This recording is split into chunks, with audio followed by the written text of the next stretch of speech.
Hello friends, welcome back to Srishti's Show. Today I'll be explaining you a poem that is Fire and Ice, which is written by Robert Frost. So before starting the poem, I would like to tell you that it is a symbolic poem.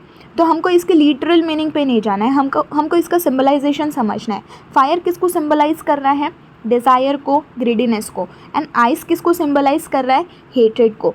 Fire किसको symbolize कर रहा है? Desire in the sense इच्छा, ठीक है, aspirations. Greediness मतलब क्या? लालच. ये दोनों की वजह से क्या होता है, कभी कभी इंसान जो है वो बहुत ज़्यादा ईगो में आ जाता है, सेल्फिश हो जाता है, क्रूएल हो जाता है, ठीक है, जिसकी वजह से ह्यूज डिस्ट्रक्शन हो सकता है. सेकेंड यहाँ पे क्या दिया है? Ice. Ice in the sense किसको सिंबलाइज कर रहा है? हेट्रेड को. हेट्रेड इन द सेंस नफरत. नफरत की वजह से भी ह्यूज डिस्ट्रक्शन हो सकता है. Okay, so let's begin with the poem. I will read the first stanza for you. Some say the world will end in fire, some say in ice. यहाँ पे रॉबर्ट फ्रॉस्ट ये बोल रहे हैं कि कुछ लोग बोलते हैं कि जो वर्ल्ड है वो किसकी वजह से ख़राब होगा, ख़त्म होगा? फायर की वजह से. एंड सेकेंड, सम से इन आइस. और कुछ लोग बोल रहे हैं कि वर्ल्ड जो है वो किसकी वजह से ख़त्म होगा? आइस की वजह से, इन द सेंस हेट्रेड की वजह से, नफरत की वजह से. From what I have tested of desire I hold with those who favour fire. यहाँ पे पोएट ये बोलना चाहते हैं कि वो फायरी डिज़ायर से अवेयर है अकॉर्डिंग टू हिज एक्सपीरियंस. तो इसलिए वो बोल रहे हैं कि I hold with those who favour fire. मैं उनके फेवर में हूँ जो बोलते हैं कि वर्ल्ड जो है वो किससे ख़त्म होगा? फायर की वजह से ख़त्म होगा, डिज़ायर, ग्रीडीनेस की वजह से ख़त्म होगा. ठीक है, नेक्स्ट स्टैंजा में यहाँ पे गिवन है, but if it had to perish twice I think I know enough of hate.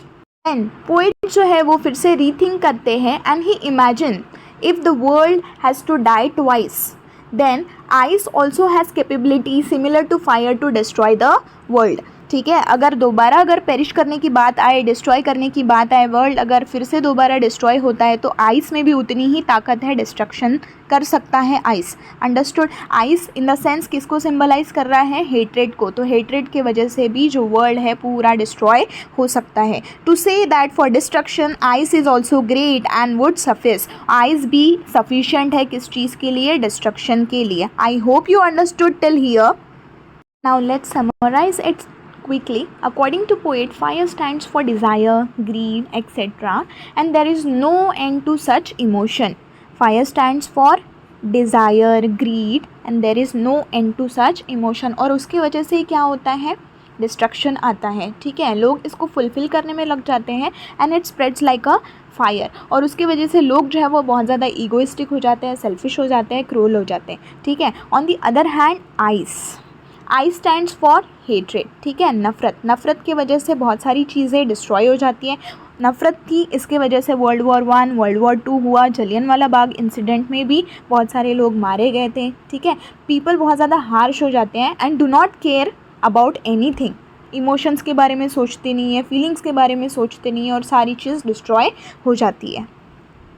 इसलिए पोएट यहाँ पे बोल रहे हैं कि फायर एंड आइस का जो स्पीड है वो बहुत ज़्यादा रैपिड है और उसके वजह से जो वर्ल्ड है वो बहुत जल्दी डिस्ट्रॉय होने वाला है. ठीक है, एट दी एंड ये पोएम यही मैसेज कन्वे कर रही है कि अगर हमने हमारी इमोशंस को कंट्रोल नहीं किया तो सब बर्बाद हो जाएगा. World will and someday.